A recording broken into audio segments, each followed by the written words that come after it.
नमस्कार मेरा para para विद्यार्थी भाइ बहिनीहरू। आजको कक्षामा हामीहरू नेपाली विषय कक्षा 7 मा रहेको सांस्कृतिक एकताको पर्व छठ पढ्दैछौँ। विद्यार्थी भाइ बहिनीहरू, तपाईहरू तयारी अवस्थामा बसिसक्नु भएको छ होइन त? विद्यार्थी भाइ बहिनीहरू, तपाईहरूले आफ्ना लागि चाहिने कापी, किताब, कलम ठिक्क पार्नुहोस्। अब हामी पाठ्यवस्तुतर्फ नै अगाडि बढ्छौँ। विद्यार्थी भाइ बहिनीहरू, हेर्नुहोस् त, सांस्कृतिक एकताको पर्व छठ पाठ शीर्षक रह्यो। त्यसपछि तपाईहरूले चित्र देखिरहनु भएको छ। चित्रलाई राम्रोसँग हेरेर ठम्याउनुहोस् त। हेर्नुहोस्, यहाँ घामको छाया परिरहे जस्तो देखिन्छ। पहेँलो छ, रातो छ, यो पानी हो। टाढा टाढा हेर्नुहोस् त, डाँडा काँडाहरू, बोट बिरुवाहरू देखिरहनु भएको छ। अब यहाँ नदीमा हेर्नुहोस् त, महिलाहरू नदीको बीचमा उभिरहेका छन्। महिलाहरूले कस्ता पहिरनहरू लगाएका छन् त्यसलाई पनि ध्यान दिनुहोस्। हो त, उहाँहरूले साडी, चोलो, ब्लाउज यस्तै लगाइरहनु भएको छ। यता अगाडिपट्टिको चित्र हेर्नुहोस् त, यहाँ महिला के गरिरहेकी छिन्? पूजाका सामग्रीहरू हातमा बोकिरहेकी छिन्। थाली हातमा बोकेर पूजाका निम्ति सरिक भइरहेको देख्नु भएको छ। उहाँका पहिरनहरू पनि हेर्नुहोस्, साडी लगाउनु भएको छ, ब्लाउज लगाउनु भएको छ, निधारमा हेर्नुहोस् त टीका पनि छ, अनि हातमा चुरा छ। हेर्नुहोस् त थालीमा के छ? फलफुलहरू छन्। यता पनि प्रसादहरू देखिरहनु भएको छ। प्रसादका सामग्रीहरू छन्। विद्यार्थी भाइ बहिनीहरू, तपाईहरूले यो चित्रबाट पनि धेरै कुराहरू बुझिसक्नुभयो। छठमा महिलाहरूले, पुरुषहरूले कसरी मनाउँछन्? खास त सबैको चाडबाड हो छठ। व्रतालुहरूले कसरी पूजाआजा गर्छन्? यिनै विषयवस्तुसँग सम्बन्धित रहेर हामीहरू आजको पाठ पढ्दैछौँ। भाइ बहिनीहरू, अब पाठ्यवस्तुतर्फ अगाडि बढौँ। हेर्नुहोस् त, पहिलो अनुच्छेद रहेको छ। म यसलाई सस्वर वाचन गरेर सुनाउँछु। विद्यार्थी भाइ बहिनीहरूले वाचनका क्रममा शब्द शब्दलाई ख्याल गर्नुहोस्, लेख्य चिन्हलाई ख्याल गर्नुहोस्। लेख्य चिन्ह भन्नाले अल्पविराम, पूर्णविराम, प्रश्नवाचक, विस्मयादिबोधक यस्ता चिन्हहरूलाई लेख्य चिन्ह भन्दछन्। यी चिन्हहरूलाई ख्याल गर्दै हामीले शुद्ध र स्पष्टसँग वाचन गर्नुपर्दछ।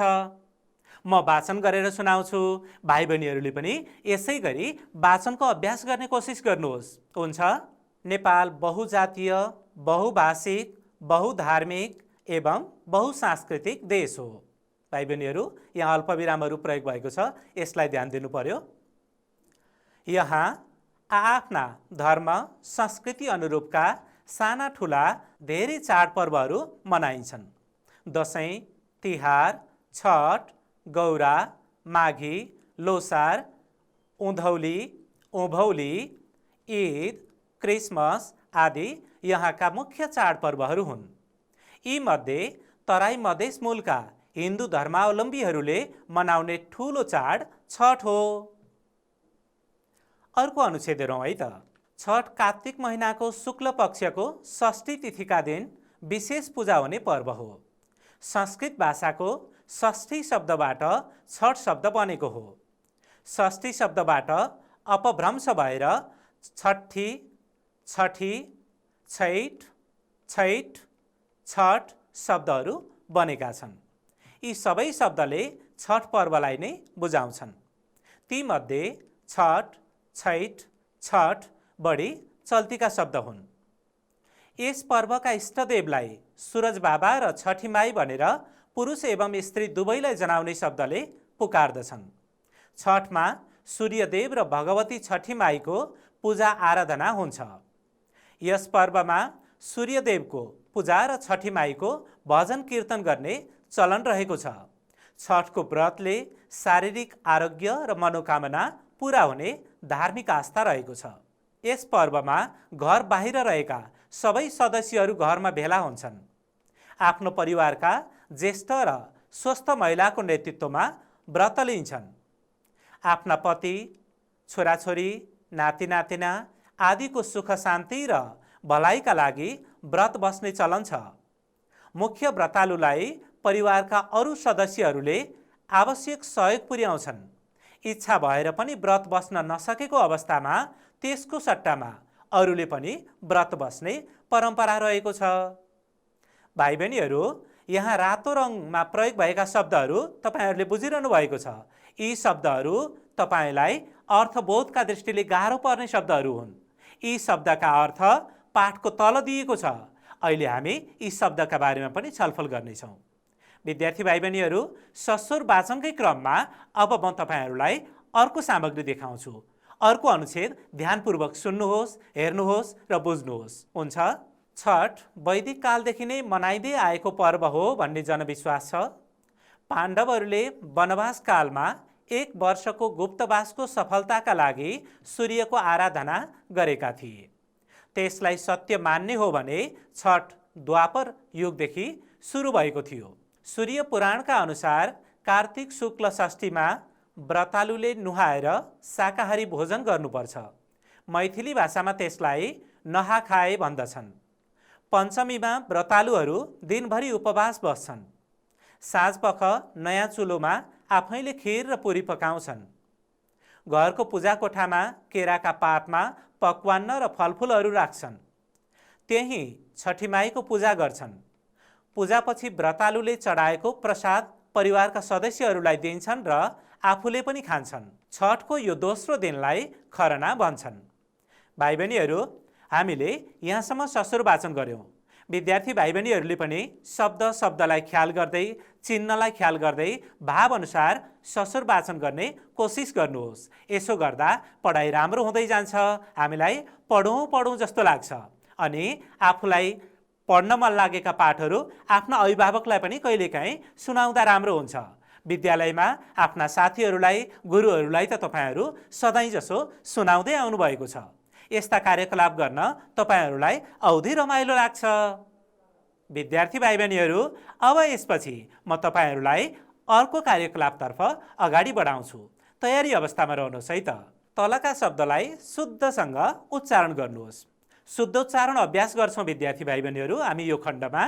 तपाईहरूले शब्दलाई हेर्दै कसरी उच्चारण गर्ने रहेछ भन्ने कुरालाई ध्यान दिनुहोस्। अनि त्यसै गरी उच्चारणको अभ्यास पनि गर्नुहोस्।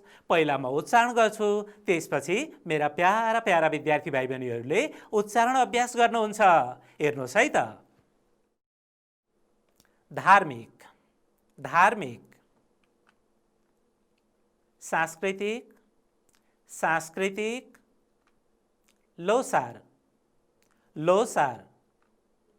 उँधौली, उँधौली। उँभौली, उँभौली। Christmas, Christmas. धर्मावलम्बी, धर्मावलम्बी। षष्ठी, षष्ठी।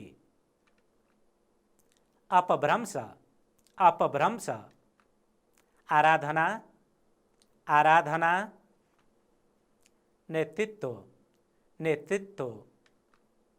द्वापर, द्वापर। वस्त्र, वस्त्र।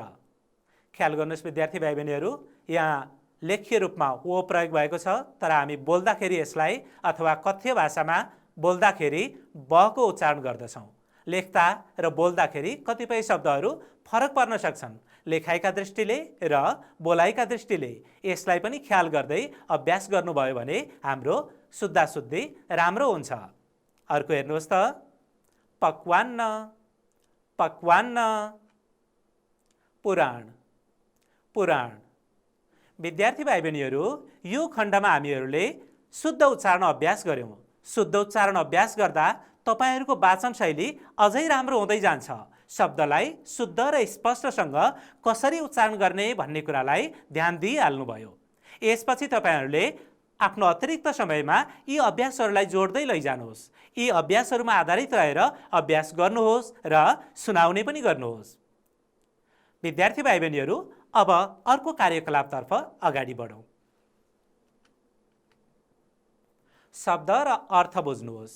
यहाँ पाठमा अघि रातो चिन्ह प्रयोग भएका शब्दहरू हामीले याद गरेका थियौँ नि।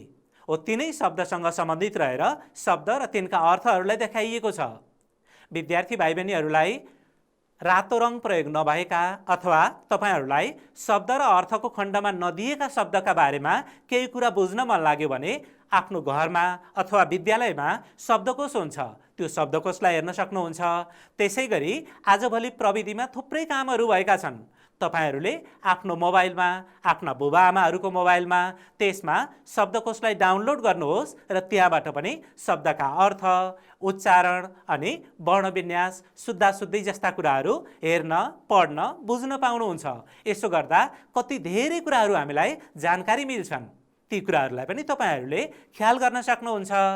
भाइ बहिनीहरू, अब हामी शब्द र अर्थका बारेमा छलफल गरौँ। हेर्नुहोस् त, बहुधार्मिक। धार्मिक भनेको त हामीले सुनेका छौँ, धर्मसँग सम्बन्धित। बहुधार्मिक भनेको के होला?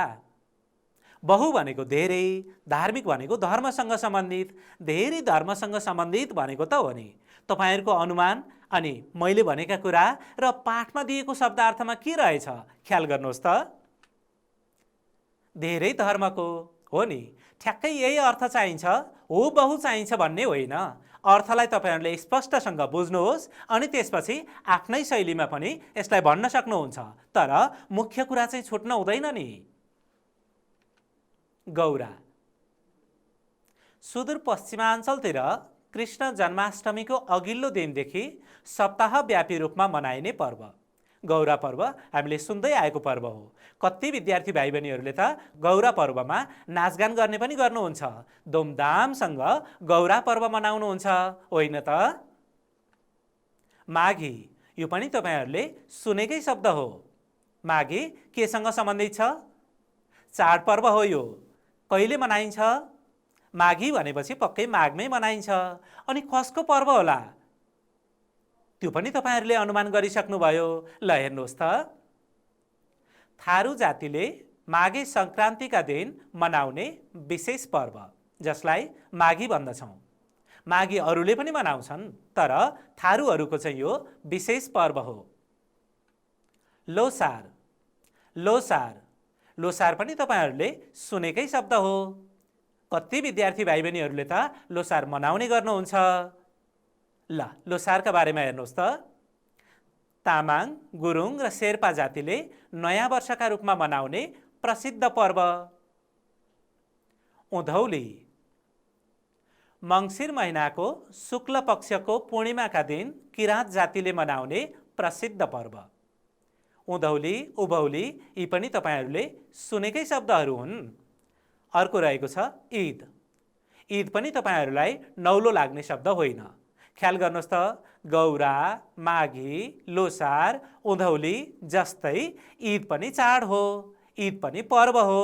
कुन जात जातिको मुख्य पर्व होला त्यसलाई अनुमान गर्नुहोस् र यहाँ अर्थखण्डमा आएको अर्थलाई पनि बुझ्नुहोस्। इस्लाम धर्म मान्नेहरूको प्रसिद्ध पर्व। अर्को शब्द हेरौँ अब, क्रिसमस। यो शब्दसँग पनि तपाईहरू अपरिचित हुनुहुन्न। ल हेर्नुहोस् त, जिजस क्राइस्टको जन्मदिनमा मनाइने चाड। मधेस मूल। मधेस भनेको तराई क्षेत्र, यसै गरी मूल भनेको मुख्य कुरा। हेर्नुहोस् त अब, उत्पत्तिको थलो मधेस। उत्पत्तिको थलो मधेस हुँदा त्यो शब्दलाई हामी मधेस मूल भन्ने गर्दछौँ। मधेस मूलका हिन्दू धर्मावलम्बीहरूले छठ पर्व मनाउँछन् भनेर अघि हामीले पाठमा पनि पढेका थियौँ। त्यहाँसँग पनि तपाईहरूले तुलना गर्नु सक्नुहुन्छ। धर्मावलम्बी। धर्मावलम्बी अर्थ हेर्नुहोस्, धर्म मान्ने वा अँगाल्ने। धर्म मान्ने वा धर्म अँगाल्ने भन्न खोजेको हो। कोही बुद्ध धर्म मान्नुहुन्छ, कोही हिन्दू धर्म मान्नुहुन्छ, कोही क्रिसमस, त्यसै गरी कोही अरू धर्म, थुप्रै धर्महरू छन्, ती धर्महरू मान्नुहुन्छ। तिनै कुराहरूलाई एकै शब्दमा भन्दा चाहिँ धर्मावलम्बी भनिन्छ। आराधना। आराधना हेर्नुहोस् त अर्थ, प्रार्थना। प्रार्थना। आरोग्य। निरोगी अवस्था। निरोगी अवस्था भनेको कुनै रोग व्याधि नभएको अवस्था, निरोगी अवस्था। व्रतालु। यो त तपाईहरुलाई थाहा भएकै शब्द हो। कति विद्यार्थी भाइ बहिनीहरु त आफै व्रत पनि बस्नुहुन्छ। जो व्रत बस्नुहुन्छ उहाँहरू सबै व्रतालु हो। व्रत बस्ने व्यक्ति भनेको त हो नि। व्रत बस्ने, व्रत बस्ने। विद्यार्थी भाइ बहिनीहरु, शब्द अर्थ खण्डमा अझै शब्दहरू रहेका छन्। हेर्नुहोस् त, शुक्ल पक्ष, यो तपाईहरुलाई अलि अपरिचित लाग्न सक्ने शब्द हो। शुक्ल पक्ष, कृष्ण पक्ष भनिन्छ। अर्थमा हेर्नुहोस् त, शुक्ल पक्ष भनेको चाहिँ चन्द्रमाको कला बढ्दै जाने पक्ष, पूर्णिमा पक्ष। इष्टदेव, अर्थ हेर्नुहोस्, प्रिय देवता, परम्परादेखि पूजिएका देवता। हरेक जात जातिहरूका आफ्ना इष्टदेवहरू हुन्छन्। तिनै इष्टदेवलाई हामी पूजाआजा गर्छौँ। तपाईहरूले कुल देवता, कुलायन पूजा भनेको पनि सुन्नुभएको होला नि, यसैसँग सम्बन्धित हो। सूरज बाबा, सूरज बाबा, सूर्य, मनोकामना, मनको इच्छा, गुप्तवास, लुकेर बसेको बास, वैदिक काल, यो पनि विद्यार्थी भाइ बहिनीहरूलाई अलि नौलो लाग्ने शब्द हो। वेद निर्माणको समय, जुन समयमा वेद रचना गरियो, वेद लेखियो, वेदको तयारी गरियो, त्यो समयलाई वैदिक काल भनिन्छ। अझ सजिलोको लागि वेदसँग सम्बन्धित काल वैदिक काल भनेर बुझ्नुहोस्। भाइ बहिनीहरू, शब्द र अर्थको बोध गरिसकेपछि अब तपाईहरूलाई अर्को कार्यकलापतर्फ अगाडि बढाउँछु। यो कार्यकलापमा अघि हामीले शब्दको अर्थलाई बुझ्यौँ। अब तिनै शब्दहरूलाई अर्थ खोल्ने गरी वाक्यमा प्रयोग गर्नुपर्छ। यसरी वाक्यमा प्रयोग गर्दा कस्ता कस्ता तरिकाहरू अपनाउन सकिन्छ भन्ने कुरा त तपाईहरूले अघिल्ला पाठहरूमा पनि बुझिसक्नु भएको छ। खास गरेर तपाईहरूलाई अर्थबोधका दृष्टिले गाह्रो लागेका शब्दहरूलाई यहाँ उपयोग गरिएको छ। यी भन्दा बाहेकका शब्दलाई पनि तपाईहरूले शब्द र अर्थ बुझिसकेपछि स्पष्टसँग वाक्य रचना गर्न सक्नुहुन्छ। वाक्यमा प्रयोग गरेर सुनाउन सक्नुहुन्छ, वाक्यमा प्रयोग गरेर लेख्न सक्नुहुन्छ। ल भाइ बहिनीहरू, अब हामी वाक्य रचना अभ्यास गरौँ। हुन्छ? बहुधार्मिक। विद्यार्थी भाइ बहिनीहरूले शब्द र यसको अर्थलाई बुझिसक्नुभयो। अब बहुधार्मिक शब्दलाई वाक्य बनाउनुहोस् त। अनि मैले यहाँ सामग्रीको रूपमा ल्याएको वाक्यमा प्रयोगको नमुना छ। त्यसलाई हेरेर आफ्नो वाक्य मिल्यो अथवा मिलेन ख्याल गर्नुहोस्, तुलना गर्नुहोस्। नमिल्ने त कुरै छैन। अनि यो कुरालाई पनि ख्याल गर्नुहोस् है, यहाँ भएकै वाक्य पर्नुपर्छ भन्ने चाहिँ छैन। यो शब्दलाई प्रयोग गरेर अनगिन्ती वाक्य बनाउन सकिन्छ। जस्तै नमुना हेर्नुहोस् त। नेपाल बहुधार्मिक देश हो। नेपाललाई किन बहुधार्मिक देश भनियो होला? हो त, नेपालमा विभिन्न धर्म मान्ने व्यक्तिहरू बसोबास गर्छन्, त्यसैले नेपाल बहुधार्मिक देश हो। यसरी स्पष्टसँग अर्थ खुल्ने गरी वाक्य बनाउन सक्नुहुन्छ। ल हेर्नुहोस् अर्को शब्द, आरोग्य। आरोग्यको अर्थ के थियो? निरोगी, निरोगी अवस्था। अब निरोगी अवस्थालाई भन्ने शब्दलाई हामीले वाक्यमा ल्याउन त भएन। हामीले आरोग्य शब्दलाई नै वाक्यमा ल्याउनु पर्यो। तर अर्थ चाहिँ त्यसबाट के आउने भयो? निरोगी हुने अवस्था, रोग नलागेको अवस्था, यो अर्थसँग सम्बन्धित हुन्छ। त्यही कुरालाई वाक्य अर्थ खुल्ने गरी वाक्यमा प्रयोग भनिएको त हो नि। ल हेर्नुहोस् त, दिनहुँ योग गरे आरोग्य भइन्छ। दिनहुँ योग गरे आरोग्य भइन्छ, निरोगी भइन्छ भनेको हो। धर्मावलम्बी, हेर्नुहोस् त भाइ बहिनीहरू, छठ तराई मधेस मुलका हिन्दू धर्मावलम्बीले मनाउने चाड हो। धर्मसँग सम्बन्धित भनिएको हो, धर्म मान्ने भनिएको हो। अर्को शब्द छ व्रतालु। व्रतालुहरू मन्दिरमा दर्शन गर्दैछन्। वैदिक काल, छठ पर्व वैदिक कालदेखि नै मनाइन्थ्यो। गुप्तवास, पाण्डवहरू 1 वर्षको गुप्तवास बसेका थिए। विद्यार्थी भाइ बहिनीहरू, वाक्यमा प्रयोग गर्ने तरिका सिकिसकेपछि अब हामी अर्को अभ्यासतिर लाग्छौँ। विद्यार्थी भाइ बहिनीहरूलाई यहाँ केही नमुनाका रूपमा मात्रै वाक्यमा प्रयोग देखाइएको हो। पाठमा प्रयोग भएका अन्य शब्दहरूलाई पाठमा रहेको अभ्यास खण्डलाई ख्याल गर्दै तपाईहरूले वाक्य रचना गर्न सक्नुहुन्छ। वाक्य रचना यसरी गर्ने गर्नुहोस् अनि ती वाक्यहरूलाई आफ्ना अभिभावक, आफ्ना गुरु, आफ्ना साथीहरूसँग पनि छलफल गर्नुहोस्। यसो गर्दा हाम्रो पढाइ कस्तो व्यवस्थित हुँदै जान्छ, कति राम्रो हुँदै जान्छ। भाइ बहिनीहरू, अब यसपछि अर्को क्रियाकलापतर्फ अगाडि बढौँ। दिएको अनुच्छेद सुनेर उत्तर भन्नुहोस्। विद्यार्थी भाइ बहिनीहरू, म यहाँ तपाईहरूलाई अनुच्छेद सुनाउँछु। ती अनुच्छेद सुनिसकेपछि तपाईहरूले प्रश्नका उत्तर भन्नुपर्ने हुन्छ। त्यसका लागि त ध्यानपूर्वक अनुच्छेद सुन्नु पर्यो। लौ त विद्यार्थी भाइ बहिनीहरू, तपाईहरू ध्यानपूर्वक अनुच्छेद सुन्नुहोस्। म तपाईलाई अनुच्छेद पढेर सुनाउँछु। छठ कार्तिक महिनाको शुक्ल पक्षको षष्ठी तिथिका दिन विशेष पूजा हुने पर्व हो। संस्कृत भाषाको षष्ठी शब्दबाट छठ शब्द बनेको हो। षष्ठी शब्दबाट अपभ्रंश भएर छठी, छठी, छैठ, छैठ, छठ शब्दहरू बनेका छन्। यी सबै शब्दले छठ पर्वलाई नै बुझाउँछन्। तीमध्ये छठी, छैठ, छठ बढी चल्तीका शब्द हुन्। यस पर्वका इष्टदेवलाई सूरज बाबा र छठी माई भनेर पुरुष एवं स्त्री दुवैलाई जनाउने शब्दले पुकार्दछन्। ख्याल गर्नुहोस् विद्यार्थी भाइ बहिनीहरू, सूरज बाबा पुरुषसँग सम्बन्धित अनि छठी माई स्त्रीसँग सम्बन्धित शब्द हो। छठमा सूर्यदेव र भगवती छठी माईको पूजा आराधना हुन्छ। यस पर्वमा सूर्यदेवको पूजा र छठी माईको भजन कीर्तन गर्ने चलन रहेको छ।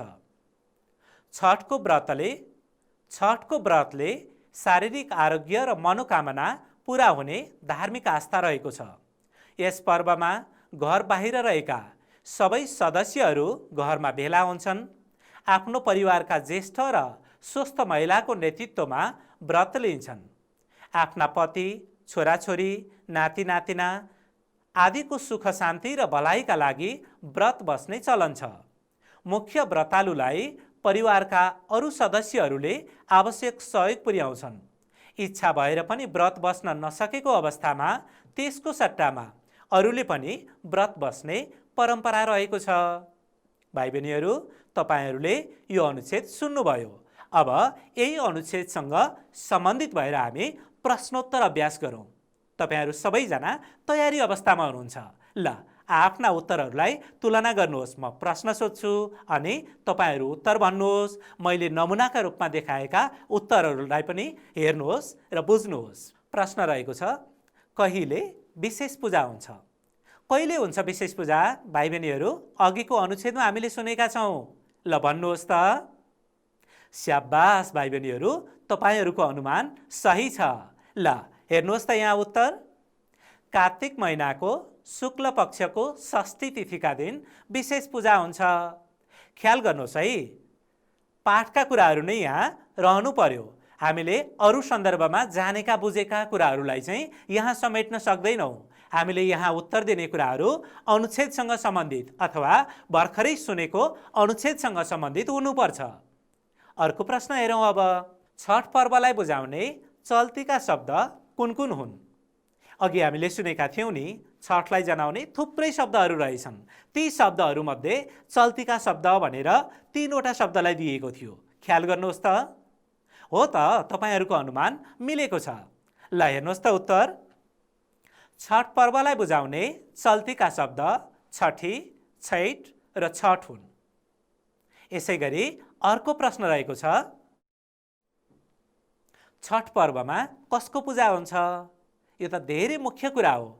अघिको अनुच्छेदमा पनि 2-3 ठाउँमा यी कुराहरू दोहोरिएका थिए। ल ख्याल गर्नुहोस् है त।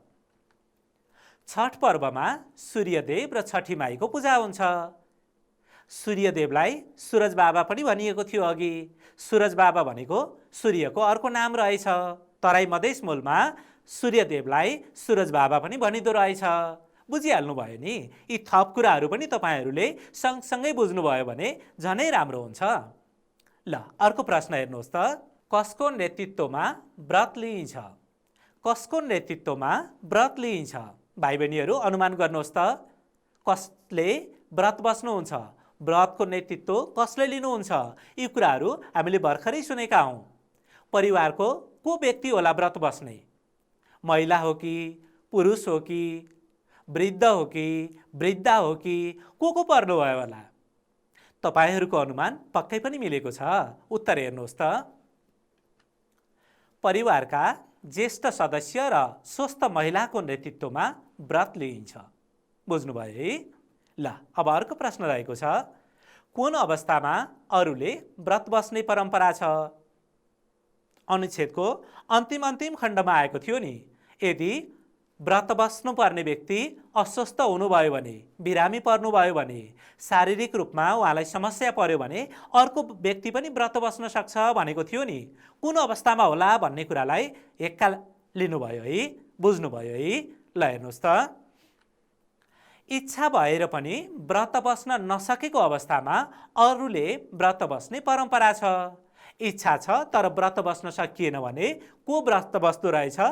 अरू व्यक्तिहरू व्रत बस्नु हुँदो रहेछ।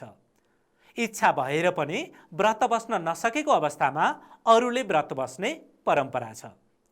भाइ बहिनीहरूले उत्तर भन्दाखेरि अथवा उत्तर लेख्दाखेरि प्रश्नमा आधारित भएर उत्तर लेख्ने अभ्यास पनि तपाईहरूलाई थाहा भएकै कुरा हो।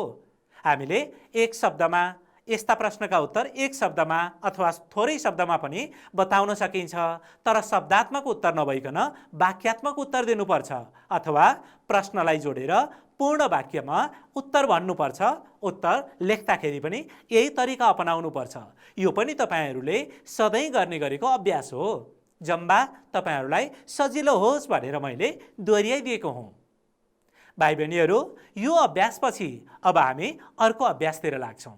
यो अभ्यास पनि तपाईहरूलाई रमाइलो लाग्नेछ। अघि जस्तै हामीहरूले अनुच्छेदमा रहेका कुराहरू बुझ्दै कुन ठिक होलान् कुन बेठिक होलान् त्यसलाई ध्यान दिनुपर्छ। ल, अभ्यासतर्फ अगाडि बढौँ। हुन्छ? ठिक उत्तरमा चिन्ह लगाउनुहोस्। प्रश्न रहेको छ, छठ कसको ठुलो चाड हो? कसको हो भाइ बहिनीहरू भन्नुहोस् त? हो, तिनै कुराहरूलाई तपाईहरूले यहाँ ठिक उत्तर पहिचान गर्नुपर्छ।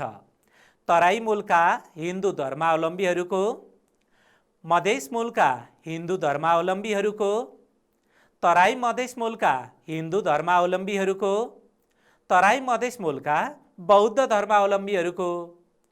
भाइ बहिनीहरू, यहाँ चारवटा विकल्प तपाईहरूलाई रहेको छ।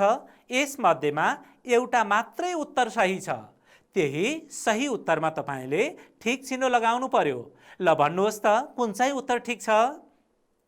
अघि पाठ पढेकै आधारमा त हो नि, बुझिसक्नुभयो। ल हेर्नुहोस् है त, म तपाईहरूलाई अहिले उत्तर भन्दिनँ।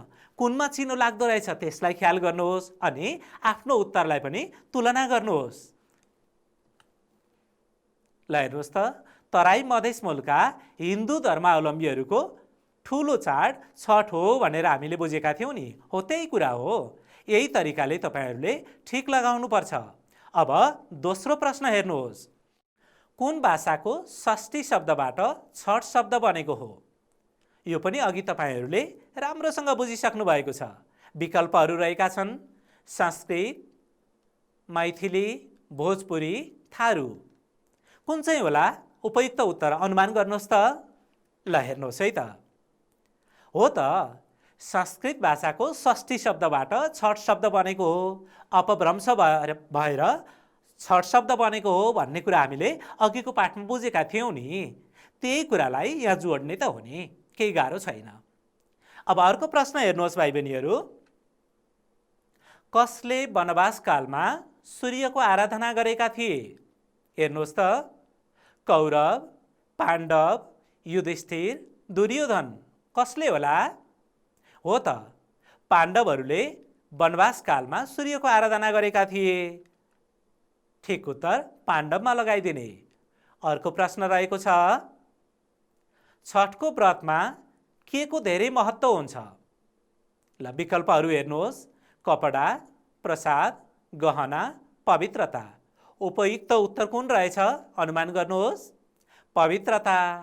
यसै गरी अर्को प्रश्न हेर्नुहोस् है त, व्रतालुले कस्तो भोजन गर्नुपर्छ? भोजन भनेको के हो अरे? भोजन भनेको खानेकुरा हो। व्रतालुले कस्ता खानेकुराहरू खानुपर्छ भन्ने प्रश्न छ। उत्तर हेर्नुहोस् त, शाकाहारी, मांसाहारी, कन्दमूल, माथिका सबै। हेर्नुहोस् त, शाकाहारी भनेको मासु मांस नचल्ने, मासु मांस नचल्ने, अन्न, सागपात, फलफुल योसँग सम्बन्धित शाकाहारी भयो। मांसाहारी भनेको माछा मासुहरू चल्ने, माछा मासुहरू खाने, त्यस्ता भोजनलाई मांसाहारी भोजन भनिन्छ। कन्दमूल भनेको जमिन मुनि फल्ने, जमिन मुनि जराका रूपमा फल्ने फललाई कन्दमूल भनिन्छ। कन्दमूल शाकाहारीसँग सम्बन्धित छ। हामीले पाठका कुराहरूलाई पनि ख्याल दिनु पर्यो, ध्यान दिनु पर्यो। माथिका सबै, अब कुन चाहिँ मिल्छ होला? पक्कै पनि भाइ बहिनीहरू कन्दमूलमा पनि हामी ठिक लगाउन सक्छौँ, तर कन्दमूलले शाकाहारी शब्दले कन्दमूललाई पनि समेट्ने कारणले गर्दा हामीले ठिक चाहिँ शाकाहारी शब्दमै लगाउनु पर्ने हुन्छ। ल हेर्नुहोस् त, शाकाहारी। भाइ बहिनीहरू, तपाईहरूले यो अभ्यासमा ठिक उत्तर कुन चाहिँ हो भनेर पहिचान गर्न सिक्नुभयो। पाठ राम्रोसँग सुनिसकेपछि, पाठलाई बुझिसकेपछि यस्ता अभ्यास गर्न रमाइलो लाग्छ। यस्ता अभ्यासहरू हामी भनेर, सुनाएर, लेखेर पनि सुनाउन सक्छौँ। यस्ता अभ्यासहरू विद्यार्थी भाइ बहिनीहरूले पर्याप्त रूपमा गर्ने गर्नुहोस्। पाठका अभ्यास खण्डलाई पनि ध्यान दिनुहोस्। प्रत्येक अनुच्छेदलाई बुझ्दै बुझ्दै यस्ता क्रियाकलापहरू गरियो भने झनै व्यवस्थित हुन्छ, झनै राम्रो हुन्छ। हामीले आफूलाई नजानेका कुराहरू, आफूलाई नआएका कुराहरू जोसँग पनि सोध्न सक्छौँ नि। तपाईहरूको पनि पक्कै यो बानी छ, आफ्ना अभिभावकलाई सोध्ने गर्नुहुन्छ, यसै गरी आफ्ना दादा दिदीहरूलाई सोध्नुहुन्छ, साथीहरूसँग छलफल गर्नुहुन्छ, गुरुआमाहरूसँग त सधैँ सिक्ने नै त काम हुन्छ नि। भाइ बहिनीहरू, यो अभ्यासपछि म तपाईहरूलाई अब अर्को अभ्यासतर्फ लैजान्छु। सबैले ध्यानपूर्वक यता हेर्नुहोस् है त। दिएको अनुच्छेद पढी मुख्य बुँदा टिपोट गर्नुहोस्। भाइ बहिनीहरूलाई यस किसिमको अभ्यास अलि नौलो लाग्न सक्छ, तैपनि तपाईहरूले अघिल्ला कक्षाहरूमा पनि यस्ता केही अभ्यासहरू चाहिँ गर्नुभएको छ। तिनै अभ्यासहरूलाई ख्याल गर्नुहोस्, अनुमान गर्नुहोस्। म यहाँ बुँदा टिपोट गर्ने तरिकाहरू पनि सिकाउँछु। सबैभन्दा पहिला चाहिँ बुँदा टिपोट गर्ने तरिकाका बारेमा ध्यान दिउँ, हुन्छ? बुँदा टिपोट गर्दा भाइ बहिनीहरूले सबैभन्दा पहिला अनुच्छेदलाई राम्रोसँग बुझिने गरी पढ्नुपर्छ। राम्रोसँग बुझियो भने न क्रियाकलापहरू गर्न सक्छौँ। सबैभन्दा पहिला बुझिने गरी दिएको अनुच्छेदलाई पढ्नु पर्यो। त्यसै गरी अनुच्छेदमा दिएका मुख्य कुराहरूलाई रेखाङ्कन गर्नुहोस् अनि उदाहरण, उखान टुक्का आदिलाई चाहिँ बुँदामा राख्नु हुँदैन र जहिले पनि अपूर्ण वाक्यमा बुँदा टिपोट गर्नुपर्छ। यो अपूर्ण वाक्य भनेको चाहिँ पूर्ण विराम दिनु नपर्ने वाक्य, वाक्य नटुङ्गिएको अवस्था हो। त्यस्ता वाक्यलाई अपूर्ण वाक्य भनिएको हो। हेर्नुहोस् त,